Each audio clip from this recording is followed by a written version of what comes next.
Movers, shakers, and change makers, welcome. On a gray, cold November day over here in Germany, I wish you a very warm welcome on behalf of Asian European Society. Today, we have honor of having Fujitsu at AES Speaker Series, who has been a very important partner since beginning for Asian European Society. I welcome Udo and Veronica at AES Speaker Series. Warm welcome to both of you. Now, before I introduce Udo and today's topic in depth, let me say a few words about Asian European Society. Asian European Society started in 2019 as a platform between international students and young professionals.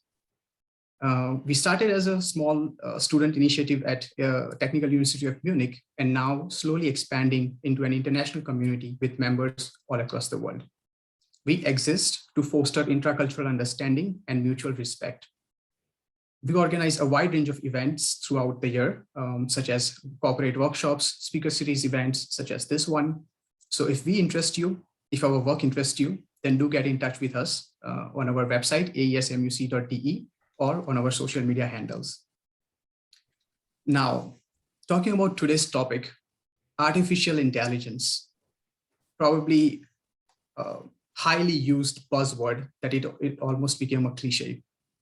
However, there are very few people who really know what artificial intelligence means and what it can bring, what it means for humanity. Sundar Pichai, CEO of Google, says that artificial intelligence would be more important than innovation of electricity in itself for humanity. Another report estimates that artificial intelligence would bring 16 trillion business in world GDP in next 5 years. So it is certain that AI is extremely important, but it is also certain that we do need to understand a bit more about AI's user cases and what it exactly means for us. What is AI then? Are we just talking about mathematical computational power, or are we also talking about emotional intelligence, cultural intelligence? Well, I do not have the answers, but we do have experts who can give you excellent answers of these questions. And that brings me to today's speakers, Udo Würtz and Veronica Key, who is from Fujitsu Academy.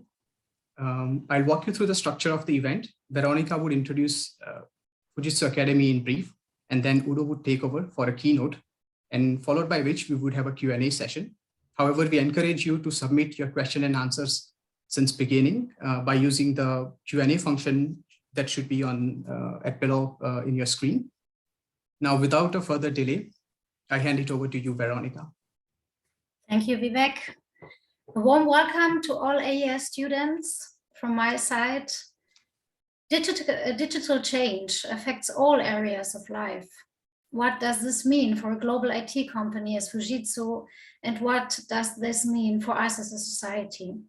As a project manager at the Fujitsu Academy Center Europe, I want to point out the importance of education in this context. We believe that digital transformation needs innovation, the right skill set, as well as an adequate culture and mindset. The Fujitsu Academy Center Europe offers a wide range of educational offerings for different internal and external target groups, like students, for example, like today. We count on a huge network of educational partners, and we believe in collaboration of research and teaching. We appreciate these strategic alliances and collaborate with universities, associations, and customers. Our target is to go safely into the digital future together in co-creation. Today we're here at the Asian European Society to give you an insight in practical use cases of AI solutions. I will hand over to Udo Würtz, who will give you these insights, but I will also give you the opportunity to stay in touch with Fujitsu Academy Central Europe. I will post our email address in the chat during the talk, and wish you a great talk with Udo. Yeah, hello everybody, and also a warm welcome from my side, and thank you for the invitation and being part of this event. So let me quickly share my screen, and then I hope you can see it. should work now, I think. But let me double check that I really have also activated the sound. Yeah, it's almost in. Perfect. So in case there's something wrong with the screen, something else, please let me know. So today topic is artificial intelligence, of course, the big buzzword that was already mentioned, and intercultural intelligence. That's the question, right? And I would also love to give some insights regarding how do we work with our colleagues in Japan, and how is this intercultural work also done. And I prepared also some slides in this respect, and how the way also Fujitsu thinks in terms of intelligence and something more.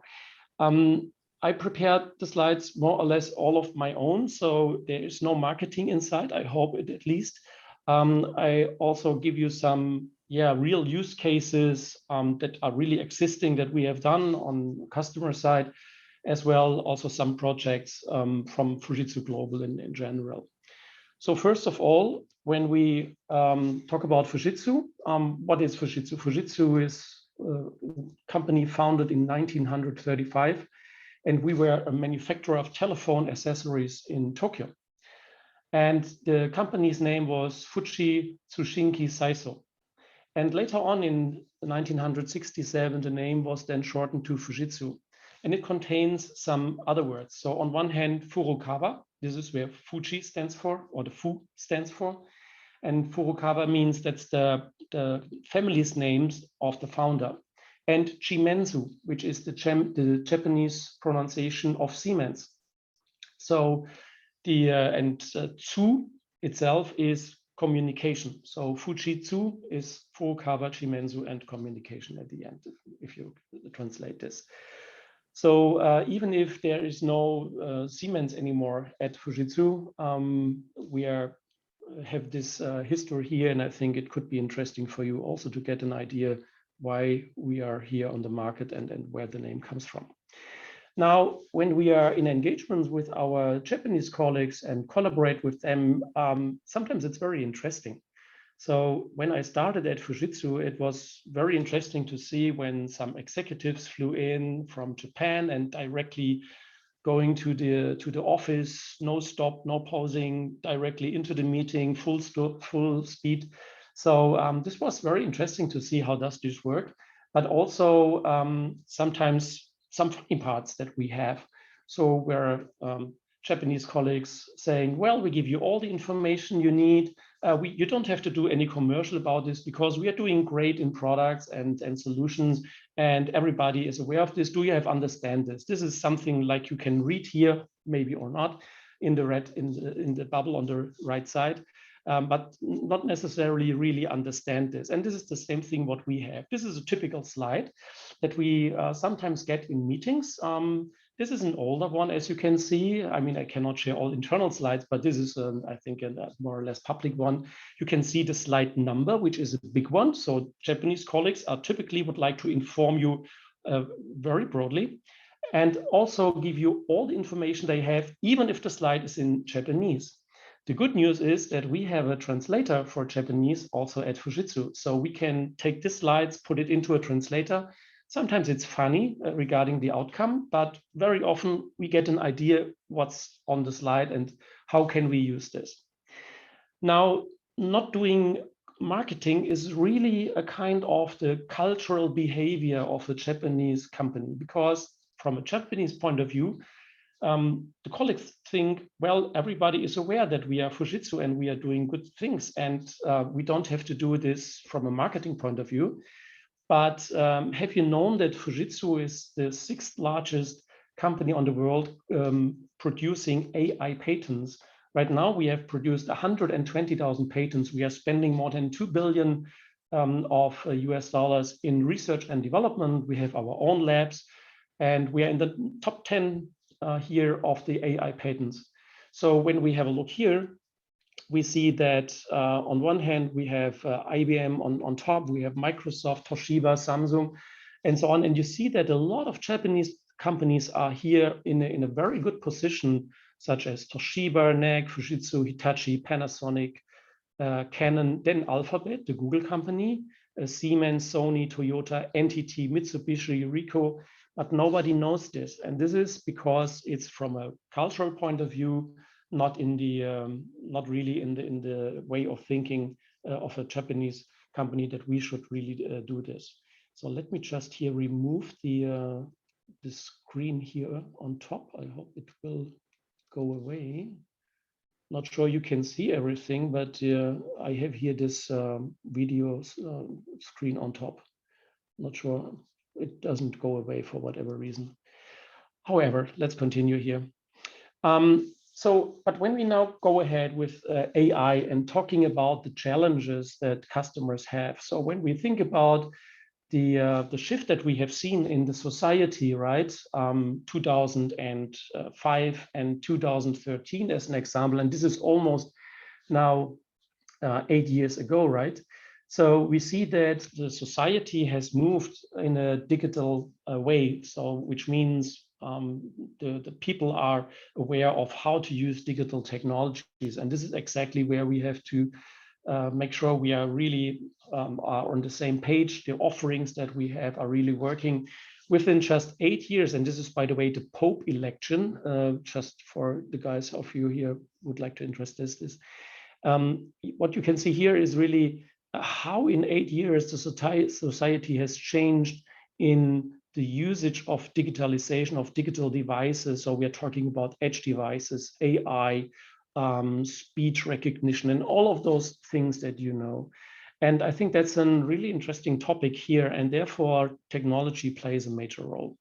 But also in our engagements we have with companies, where companies have to make sure they are really enhancing their products, their services with artificial intelligence. I think this is really an important topic. So in the past, everything, especially in Germany, and this is why I have the Made in Germany brand here on the slide, everything was great when we have very precise products and best engineered materials and technologies and so on. And now all of the companies, they are facing competition from all over the world.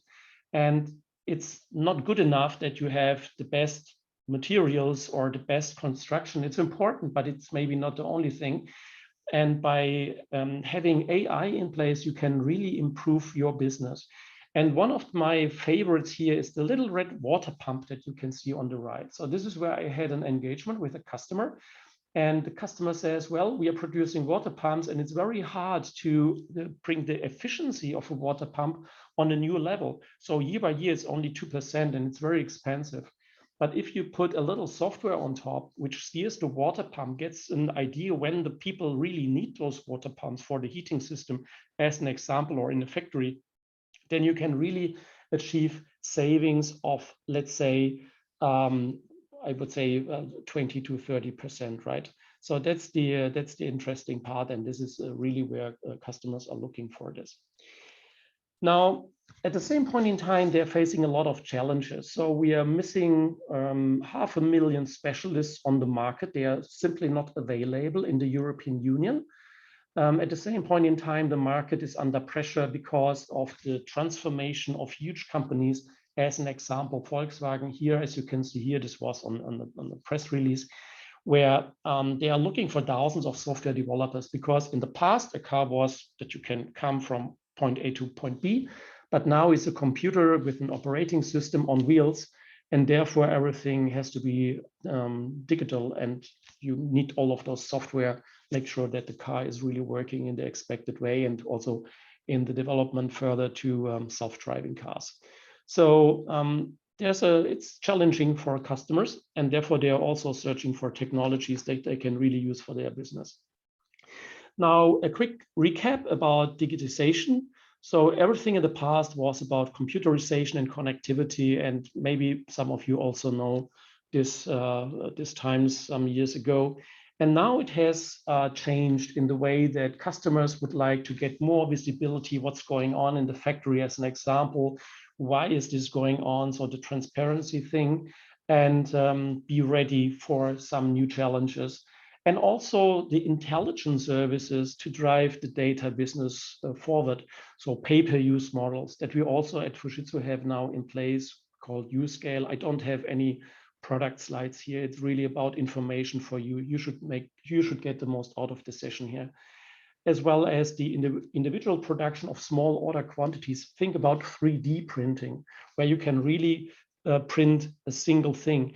I was buying some articles at eBay some weeks ago, and it was printed by a 3D printer and worked very well. So this is really, I think, a good example here how also now the markets are moving, as well as optimization to make your processes better and cheaper and whatever is needed.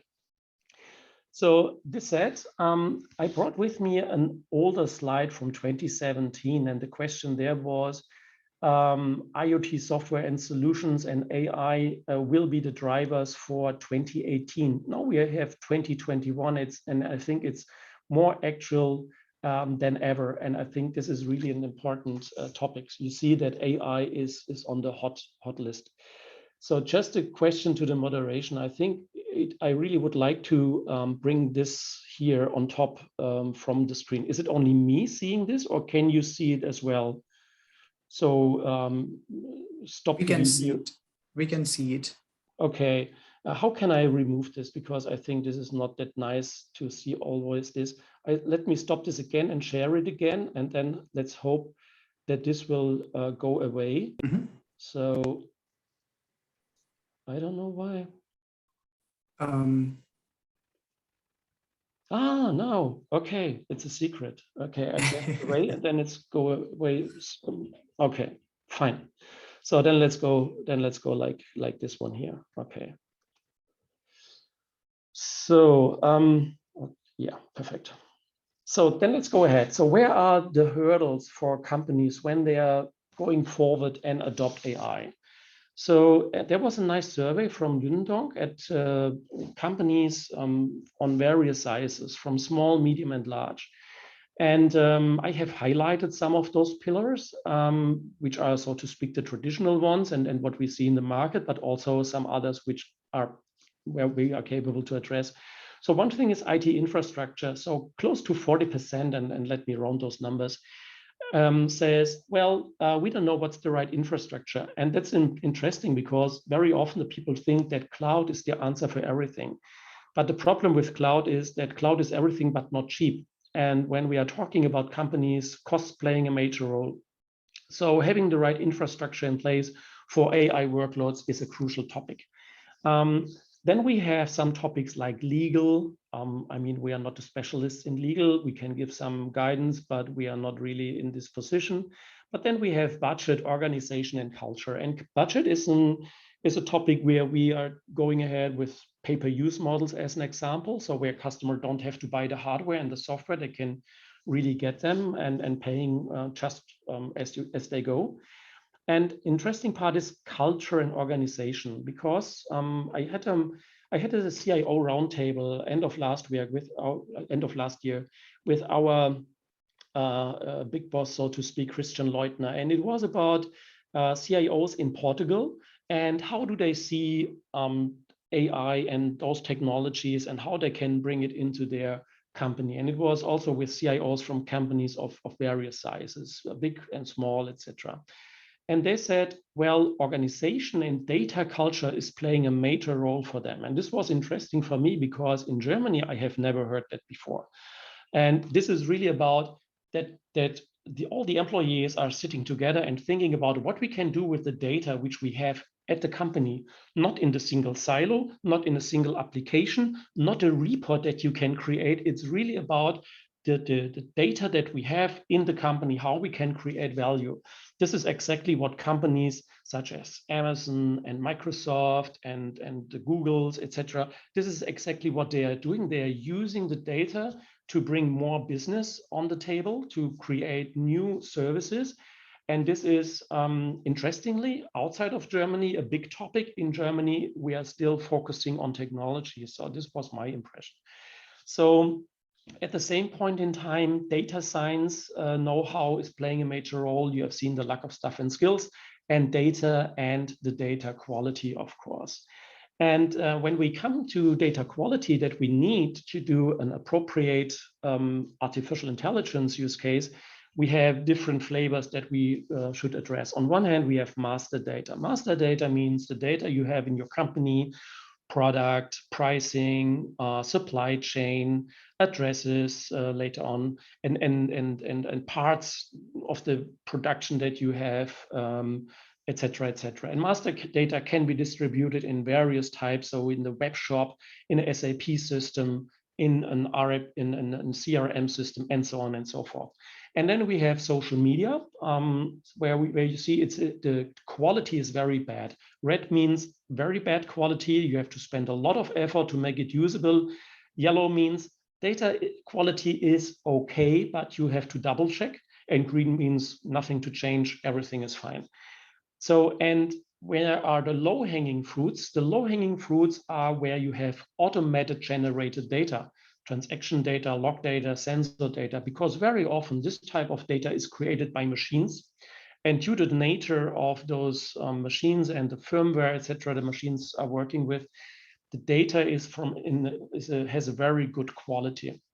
And this is also a recommendation. So when you are in a position to go ahead with an AI approach, look out for data which is per nature in a good shape, that you can really start small with a good quality of data, and then you will demonstrate to your stakeholders that you are really capable to bring a use case on the table which will work. And then you are creating trust, and then you are creating the budget at the end that you can really do your project as you want.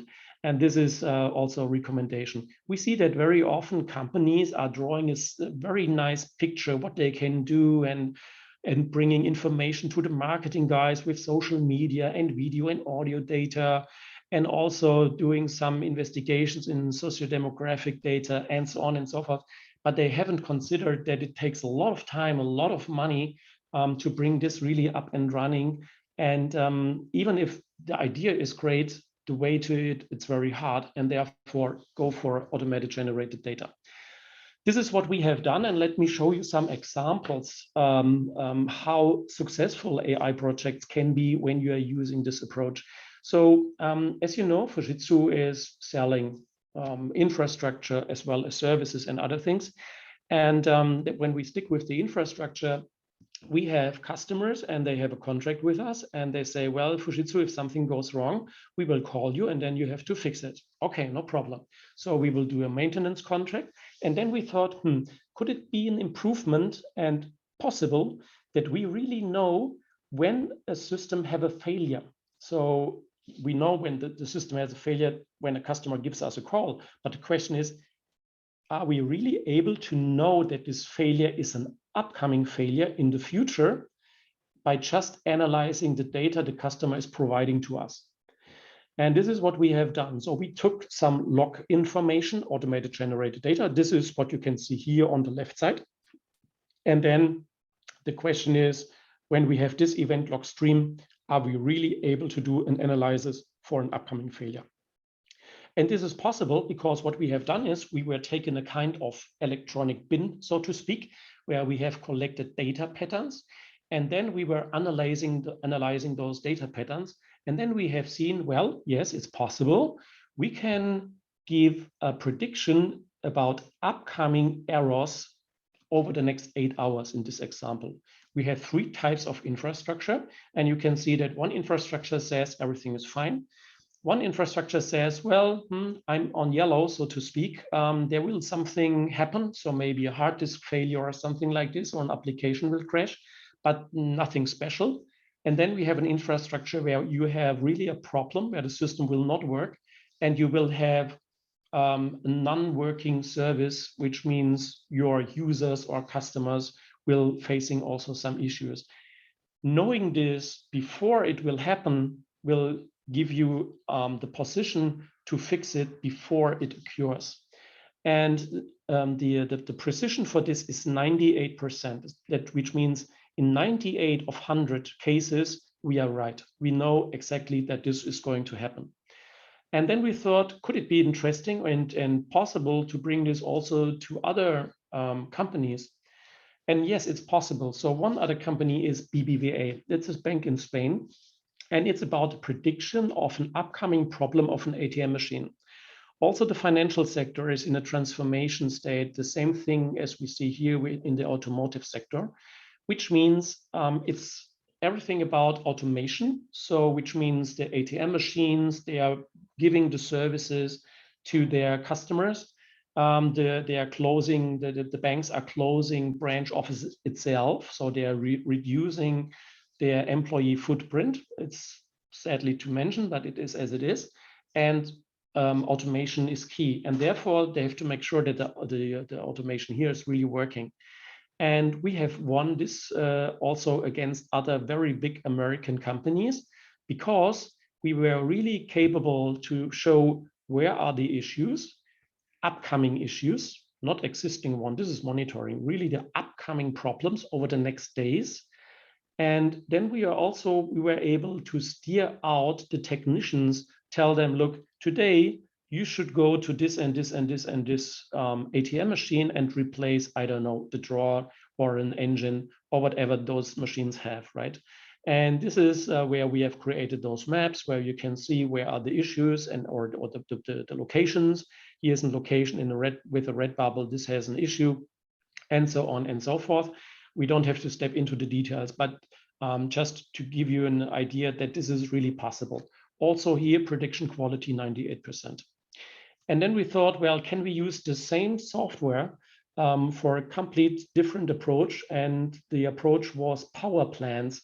And the answer is yes. And this is now working here on a very huge company running gas turbines in power plants.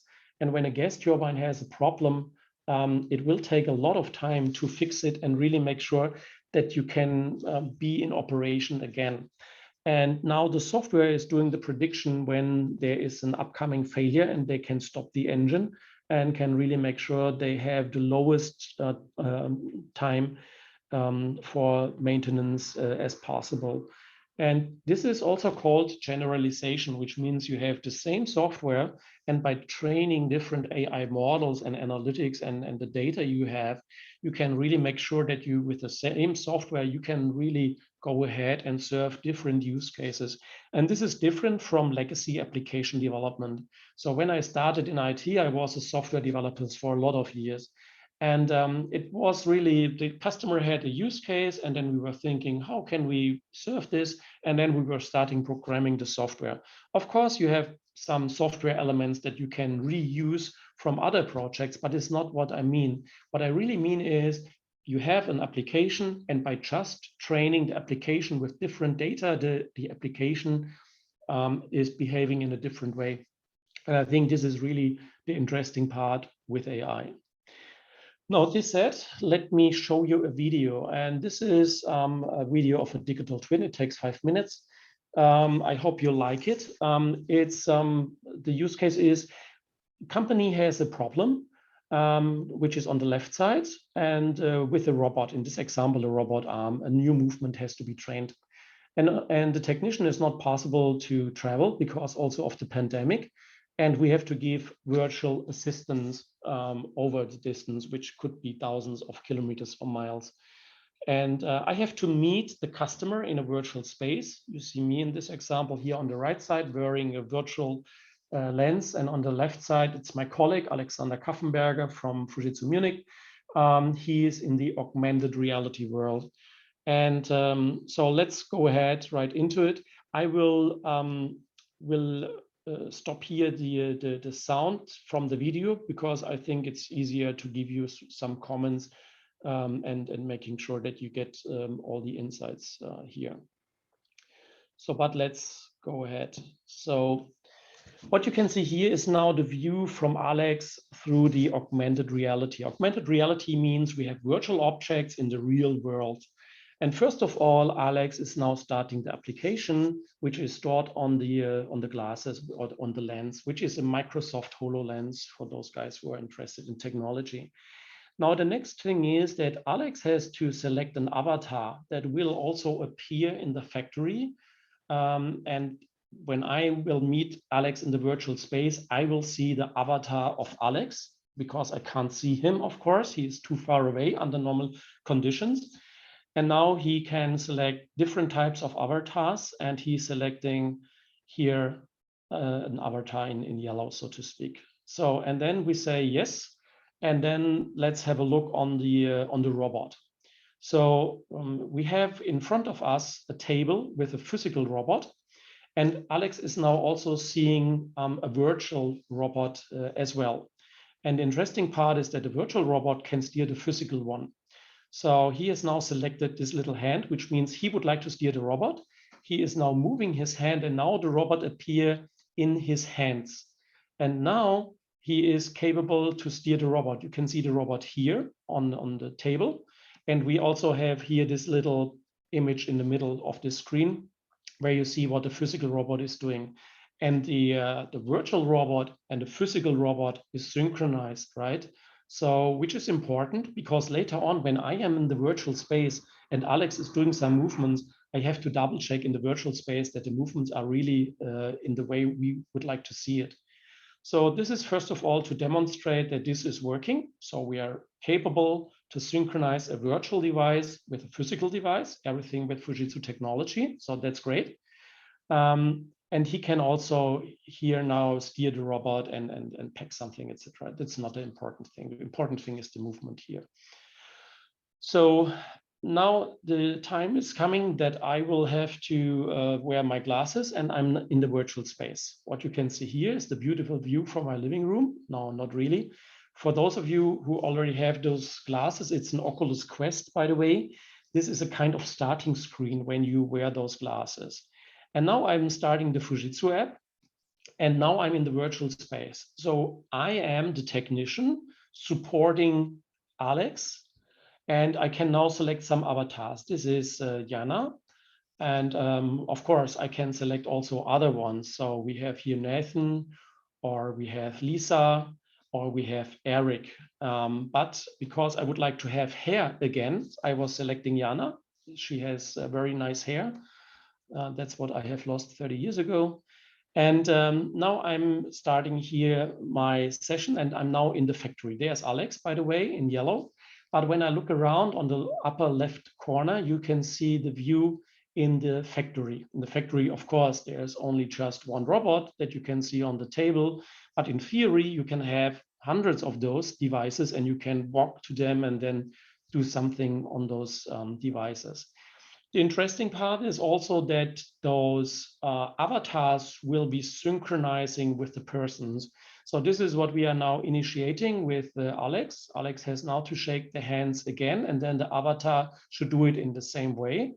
And then we are really synchronized. And also the avatar on the lower right corner, Jana, this is what Alex sees with the augmented reality. So, and Jana is doing the same movements I'm doing. You can see this with the hands, etc., is really acting in the same way. Now, when I'm now going ahead and steer the robot, so this is exactly what I would like to do to demonstrate Alex how a new movement will look like.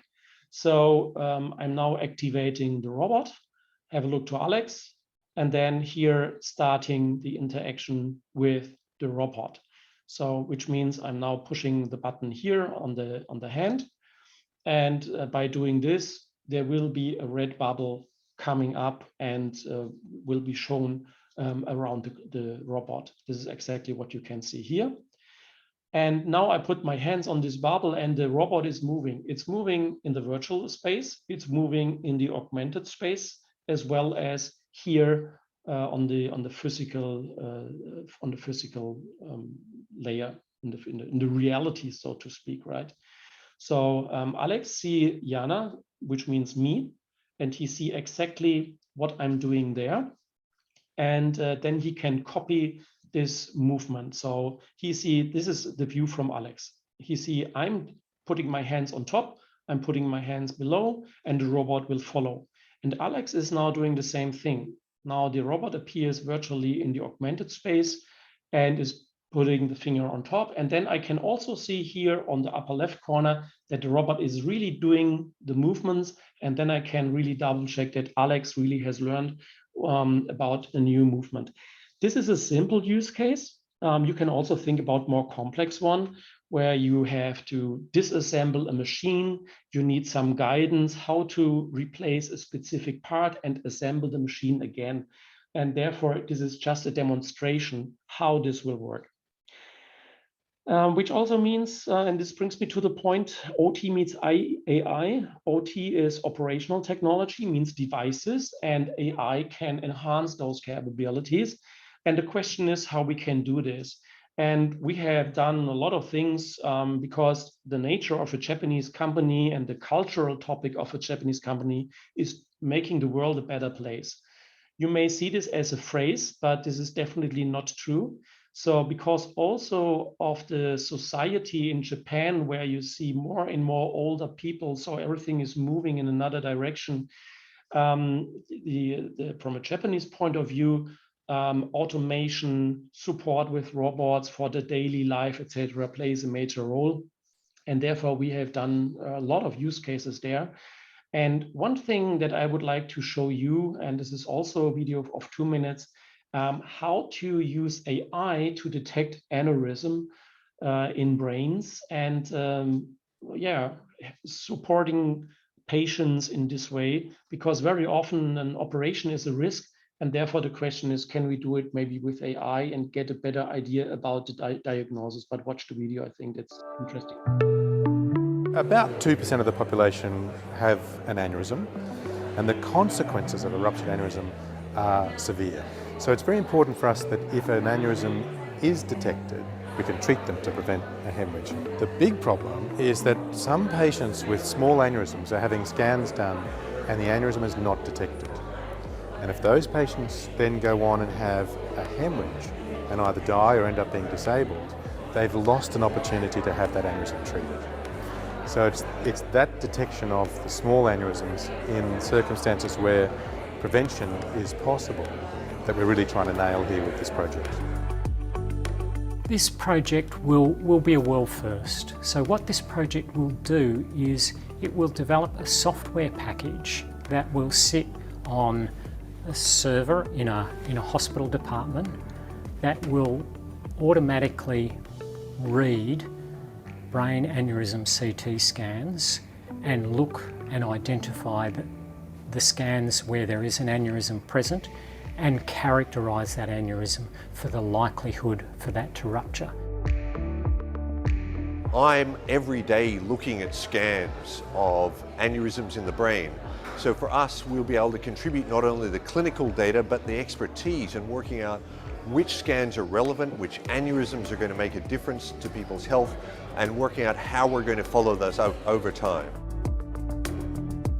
This really does leverage the large amount of R&D that Fujitsu does globally. We've already done a number of significant projects leveraging our AI expertise. In this case, bringing that intelligence to bear in the healthcare field, developing an AI to detect brain aneurysms. All parties involved in this collaborative project have contributed financially to the ultimate success of this project, but we've been very lucky to receive a financial contribution from the Australian government to help bring this project to reality. Macquarie University is a unique university in Australia, being the only university that has its own health service on its own campus. The combination of our strengths in neuroscience and running a health service really is the ideal place to solve this problem. I mean, the real goal here is having algorithms that can be applied to medical imaging to make the diagnosis of cerebral aneurysms safer, more accurate, and saving clinician time. If that is proven from this project, the opportunity is enormous then to apply AI to multiple problems we have in medicine.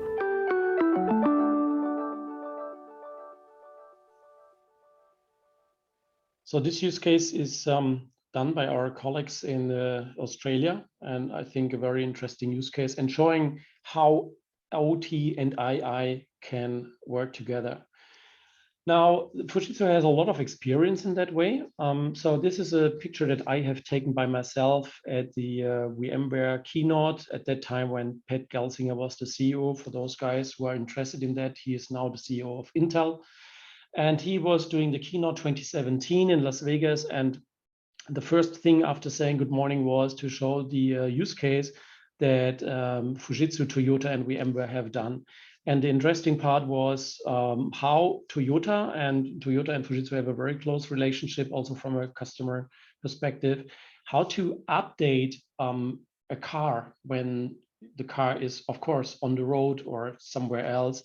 And by connecting it to a standard data center infrastructure, which is running here on VMware.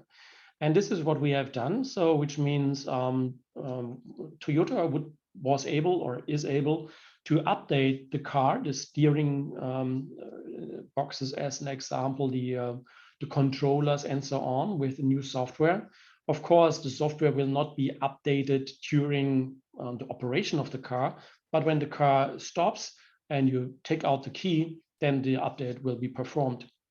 And this is a very crucial topic, because you cannot do a VPN to a car and then transfer some data. This is not safe enough, because when we think about security, and we don't have to go into the details, this is a simple example. This is not a car, right? But when we think about where are backdoors, where you can have external access to your and IT environment, to gateways, to connections, and whatever it is, this is a real crucial thing. And this is where Fujitsu has developed an own solution, which is a very high secure solution with certificates everywhere, with different layers and so on and so forth, to make sure that this use case can really be served. Because otherwise you will find yourself in the news. There was the news that the Jeep was hacked via the multimedia system. In Germany, we had the issue of Kayla, which was a doll, and it could be hacked by other people, and you don't want to have other people talking to your children. And also here, some TVs listen to your voice, and you can't stop this, and so on. So this is just a few use cases here, and therefore you have to develop own skills, making sure that the life is really protected. And this is what we have done at Fujitsu. Now, also connecting OT and IT, another use case was with KUKA, the robot manufacturer. And this is where an interesting technology comes on stage called refitting.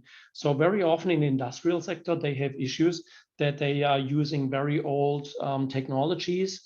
At the same point in time, they have invested a lot of money in those production lines, and they're very expensive. And now they have to make more out of them, and making sure they get all the data and can do something with the data, prediction and so on. And this is exactly where refitting comes into the game, where you can use actual sensor technology and put it on older production lines, and then you can really modernize your infrastructures. And this is what we have done. Fujitsu is also playing a major role in open source and open industry approach, which means we are not interested in proprietary solutions. We would like to be open, and also the solutions have to be open. And this is what we have done here, so that the system can be enhanced very easily by the customer. This is an original picture from the production line after the enhancement. So this said, we have seen the video regarding aneurysm, and at the end, an aneurysm is an issue that you may have, and it's an anomaly. And therefore, there is a new term which is called anomaly detection for AI. And give me some examples in this respect. When you think about the production line, very often a production line is working with automated optical inspection, where you have cameras and lights and sensors and so on to fix or identify some issues. And then artificial intelligence can play a much better role. And let me give you the example of a rim. When you are producing a rim, you have some issues that can be seen very easily. Is the angle okay, the width, or the placement of holes that are drilled into the rim? And this can be done, of course, with automated optical inspection, short AOI. And but with AI itself, you can do much better. So think about scratches, think about discoloration. So rim very often is produced or out of aluminium. And when you heat this very high, then you have the problem that it could be blue instead of silver colored, and things like this, and checked edges and so on. And this can be identified relatively easy by using artificial intelligence. And therefore, it's a much better way to do quality insurance in a production line. It's much cheaper. Anomaly detection is also used at Fujitsu. You can see here on the left picture an AI solution which takes care about money laundering. So by law, all the companies are obligated to make sure that there is no money laundering when customers paying their bills, etc. In the past, this was a big effort because we have to check each and every invoice and payment. And now we have an AI, and the AI says, well, the red bubble is okay, but you see those outliers with the red circle. Those are transactions, they look suspicious, and you have to make sure really are they okay. So you have to double check them. So we have reduced the efforts of our teams by 95% of using this type of technology. On the right hand, you see a patent that we have done with a pharmaceutical company to double check the quality of vaccines as an example. So you see those little bottles. Are they okay? Are they closed in an appropriate way? Are they filled with the right amount of vaccine and all of those topics? And so also some customers of us, they're also producing machines for filling up the COVID-19 vaccine. And this is also, of course, enhanced with those types of technologies. So non-destructive testing, anomaly detection, you can see on the lower, not on the lower, on the left side, the Siemens Gamesa use case, which is a wing blade for those wind energy generators. And a wing blade is easily 50 to 70 meters long. And you really have to double check that the wing blade is okay. And in the past, an engineer had to do 200,000 images and then double check them. And now we have a robot with an AI, and the robot can do it in 15 minutes.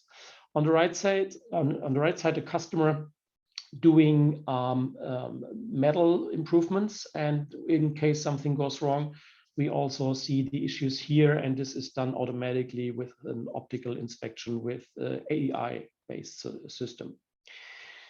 Now, there are challenges for customers, as you can imagine. Think about IT meets OT. So the IT, as you know it, information technology meets the operation technology.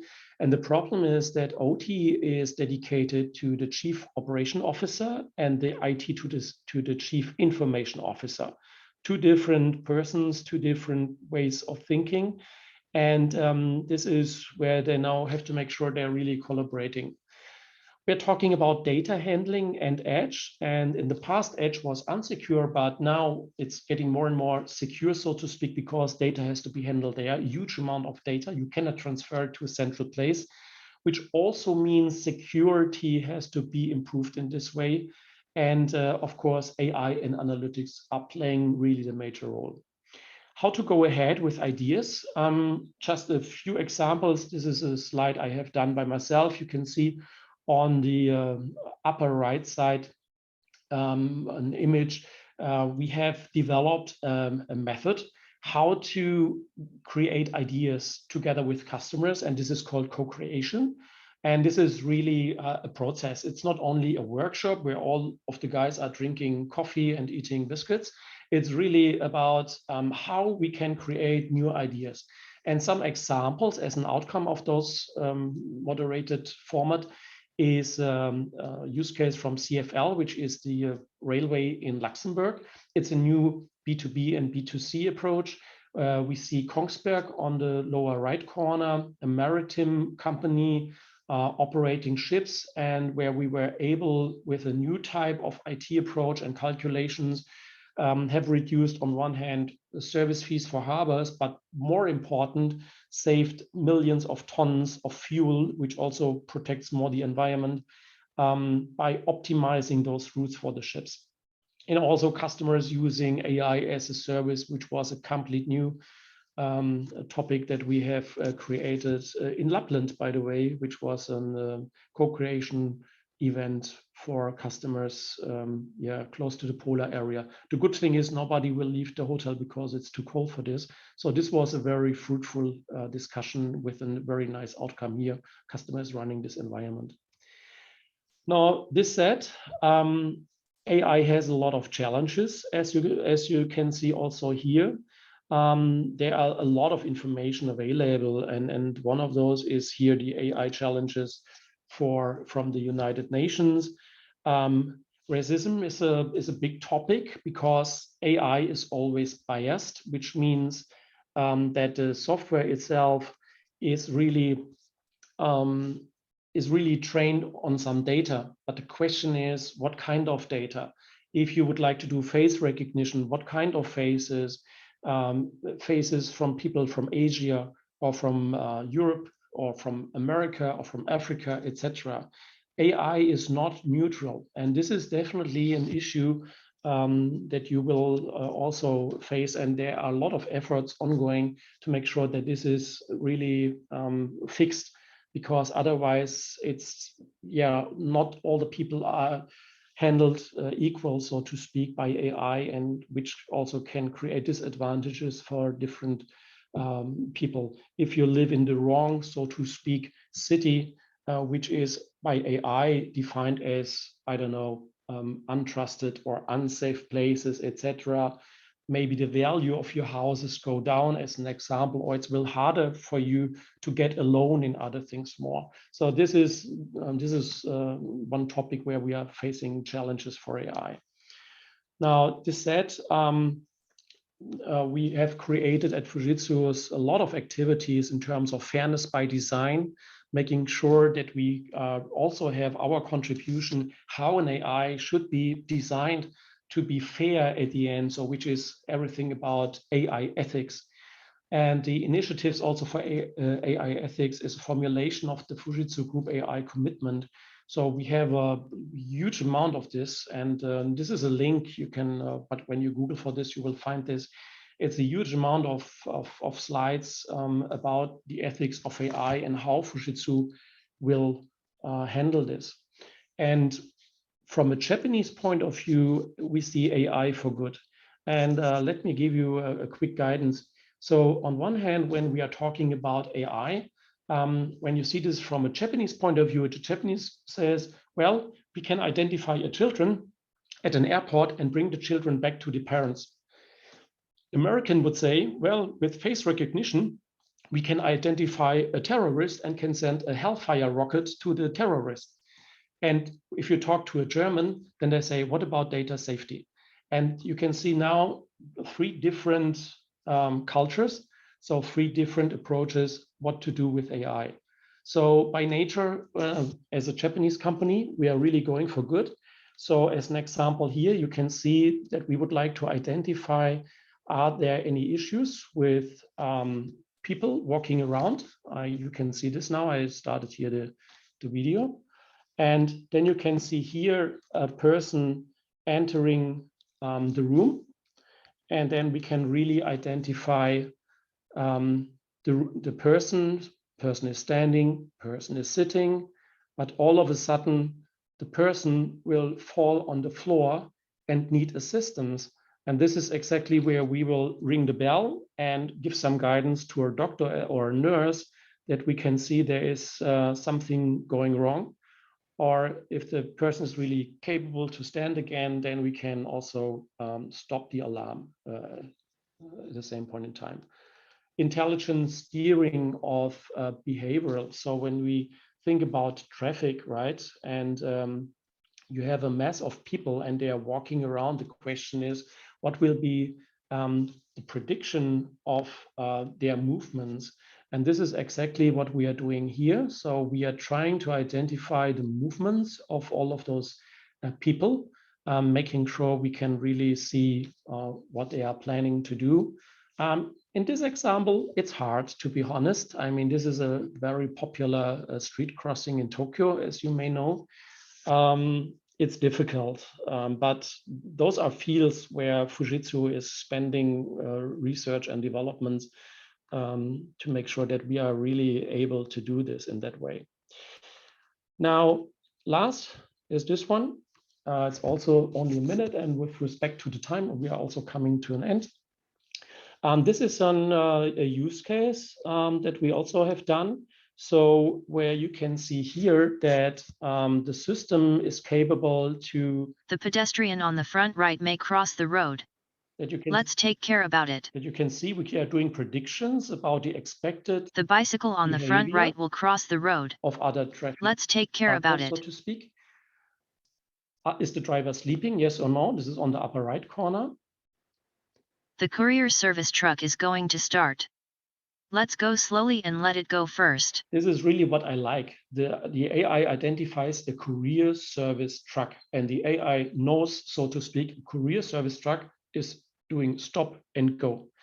And this is interesting, and those are use cases Fujitsu is working on and making sure that we can improve technology in this respect. So the last slide is, let's go back, is this one here. So on one hand, we are doing a lot, as you can see here, with also cancer research, etc. We covered the topic in the healthcare video. And the last slide is this one here. So Fujitsu is really dedicated to saving the environment. So we are on the CDP A list, which is the highest rating that you can achieve as a company to fight against the climate change in terms of climate and water, but also dedicated to the Sustainable Development Goals of the United Nations in terms of human rights, labor, environment, and anti-corruption. And it's our target that you don't see any Fujitsu device in Africa burned by children to make sure that they get some materials out of it that they can sell to make some money. It's not allowed to have companies in our supply chain supporting child work and all of those things. So this is a very important topic for Fujitsu, and all of our customers as well as partners can be count on that we are really taking care of this. And this is also, I think, an important topic to mention. Now, this said, thank you for the invitation and being part of this great event here, of this event series. And this said, please go back to the moderation. And if you have questions, please let me know. I'm happy to answer them, of course. Well, thank you very much for an excellent presentation, Udo. I was fascinated to see all the user cases. And personally, I was fascinated about the robotic arm and augmented reality. I'm not sure if you know Iron Man. I felt like I'm in some futuristic movie, and yeah, super cool. So to all the participants, the Q&A floor is open. Shoot in all your doubts, questions, queries. We have the expert for you. We already have one question in Q&A section, and someone asks about your opinion on face recognition in Germany. So yes, so the face recognition in Germany. Yeah, I want to know, what do you think about this technology and in its application in Germany? Yeah, so I think, so first of all, I think face recognition itself is a technology which is, I just have to double check here the power supply unit. Just give me a second, because otherwise it will be a short question. I just have to plug in the device. So now it's done. So I think face recognition, of course, is an important topic, and the technology is developed, and you cannot ignore the technology and just regulate it. Regulation is important on one hand. So you have seen the message that I think Facebook has stopped doing those face recognition things, but to be honest, they have the data. It would be easy to restart it again, to train it, because all the people who have done those pictures here with the devices and send it to Facebook and say, oh, this is, I don't know, this is Udo and this is Vivek, etc. And they have thousands of those images. Of course, they can do image recognition. So it's not that easy. It could be very helpful. Think about children, where you're looking for children, where they are. Parents are very upset and think about where's my children. Therefore, face recognition could be very helpful, but you can use it also for the bad things, right? And this is a little bit the problem that we have. I think Germany is a little bit too careful in the adoption of new technologies. I think on one hand, the society is almost using face recognition, is almost using AI, is using those Alexa things, etc. They don't have any problems by sending their data to, I don't know, in the cloud or somewhere else. But then we stick to data safety. Data safety is important, and I think the law has to be in place to protect yourself, that you have the right to make sure that the data has to be deleted in case you want this. At the same point in time, I think it's also important to use data to also have progress in the society and with solutions. It's not an easy task, of course. I hope that answers your question. I am personally interested or curious about this, Udo. You also mentioned a bit about biases within AI. The little that I know about AI and what I have observed is most of the virtual assistants, for some reason, are all female names. So Sophia, the humanoid, or Siri, or Alexa.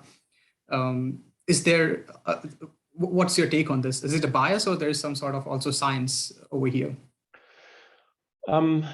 So you mean what we will do with it, or why all the names are female names somehow? Okay. Yeah, coincidence or yeah. Yeah. No, I mean, at the end, it's a question of the data set that you are using, right? And this is, by the way, also in the healthcare area, an interesting part. If you do images from a body as an example, right? It makes a difference in the quality of the prediction of an illness, as an example. If you have images from people from Africa, from Asia, from Europe, or from North America, it really makes a difference in the quality of the prediction. I mean, of course, this can be fixed relatively easily by using the right images. But when you have an AI which is acting on a global base, so to speak, and you don't have all those images in place and you just train it on specific ones, then the AI never could be neutral, so to speak. The AI is only at the end a prediction based on the actual data you have. And this is the problems, right? And the question is also, the racism thing was a very big topic. When you put in all the data, I don't know, black people always, I don't know, murder or something like this, and the white ones always good, etc. Then also AI make a decision in this respect, and this is crucial. This is a big problem, right? And this is where you really have to make sure that this is not going to happen, but it happens. If you Google for this, you find a lot of cases, and I think this will be one of the next big challenges for AI, really to be neutral. Does this make sense from your perspective? I think it definitely does. And yeah, as you mentioned, indeed a challenge, but I think important factor is that we all are aware of it, and developers and all of us are consciously working on that. Yeah, I mean, also, to be honest, in terms of self-driving cars, right, we always have also some discussions. Yeah, if there's a self-driving car and identifying some children or older people, etc., what will happen? I can tell you nothing will happen, because the first approach of a self-driving car is to protect the passengers. And there is also by law forbidden to make a decision, is this life more worth than the other life or something like this, right? I mean, this is not possible. And but this is very often seen in media, even if this is not really a discussion. For those of you guys who are interested in this, I'm also a Fujitsu Distinguished Engineer. I'm running a YouTube channel. So in case you would like to get more insights regarding AI, I can send you the link. I don't get any money for this, so this is nothing in for me, just for interest. Is in German language, so that's my IP. So unfortunately for the English spoken persons might be an issue, or they have to click on the subtitles in English or so. Or we have to use an AI program that would translate.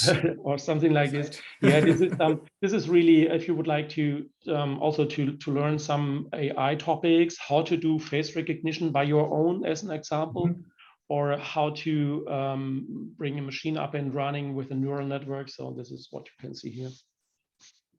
I think with interest of time, we would take one last question and then we will wrap the event. Mm-hmm. While doing the research for this moderation, I found an interesting quote. Let me quote it. I could see a silhouette of a girl. She was staring into my eyes. Her hair was matted with blood. Her hair was strapped all over. This quote is written by an AI, Shelley, and now you can see already how dark the quote is. Are you sharing something? No, okay. I was reading the quote. It was about blood and darkness, written by an AI called Shelley. Recently, an AI has also developed or directed a movie. Similar lines, one of the participants and a member of our society, Corbinian, asks his question that, how far is AI going and how far do we need to think ahead from a scientific and political perspective about the limitations of AI's decisions? Yeah, so you mean also about fake news, right? Yes. Okay. Yeah, I mean, this is an interesting part, and let me show you just this one here, and you can do it by the way yourself. So if I share my screen, now here, now you can see it. Yeah. This is again, so to speak, it's a generative adversarial network. And this will also be, by the way, one of the next videos I will publish on my YouTube channel. This person does not exist. You can see also the link here. If you have a look to this, just HTTPS, and then this person does not exist.com. And by pushing a button, the system also generates new types of, or if you reopen the URL, I mean, if you now put a hole in the skin of this man and says the man was shot down or something like this, you can really fake images in the way, or news in the way you would like to have this. And this is not possible for a human to see that this is really fake, right? So if you would see this picture, you would say, well, the guy really exists. Sometimes you can see this here on the eyes. They look a little bit in a different way. It's a little bit static. But hey, if you look on the news, if you see this in a video for a few seconds, and those are nice images. It could be the other way around, as you said. If you have a situation where one guy shoots the other, and then you see dead people lying on the street, and you say, wow, this is going on there. No, it's not. It was only artificial. But this is exactly a problem that you can do. There are also other AI systems available trying to detect those fakes. But the problem is, of course, we here in this round, we know this, and maybe we are also all capable to use this, but the majority of humans, they are not really able to do this. They see the news, they see the television, they read newspapers or whatever they do, and then they see, wow, bad world around us. And so you can really steer opinions, you can push the way of thinking in a specific directions. So this is, of course, also a very important topic that will come up more and more over the next years because the images are getting better. Yeah, I think there are also certainly challenges ahead, and all of us together need to work on it. In interest of time, I think this is a good note to wind up the session. And once again, Udo, thank you very much for an interesting presentation. Welcome. Super interesting Q&A. To all of our participants, I will quickly launch a feedback survey. Please take a moment to fill it up. It helps us getting better. It helps us delivering you better content. And Meanwhile, you fill up the survey. I would like to thank all of you for taking part in this event, for all your interesting questions. If we interest you, as I mentioned, get in touch with us, ae@aesmuc.de. If Fujitsu interests you, if AI interests you, get in touch with Udo Würtz on his website. He's very active on social media. Get in touch with Fujitsu Academy. Veronica is here, and the email ID of Fujitsu Academy is in the chat. Feel free to get in touch with them as well. On this note, this is Vivek Modi signing off. Do take care of yourself and have a good evening. Thanks very much, Udo, once again. Okay. Thank you, Veronica, as well. Thanks, everybody. See you next time. Yeah. Cheers. Cheers.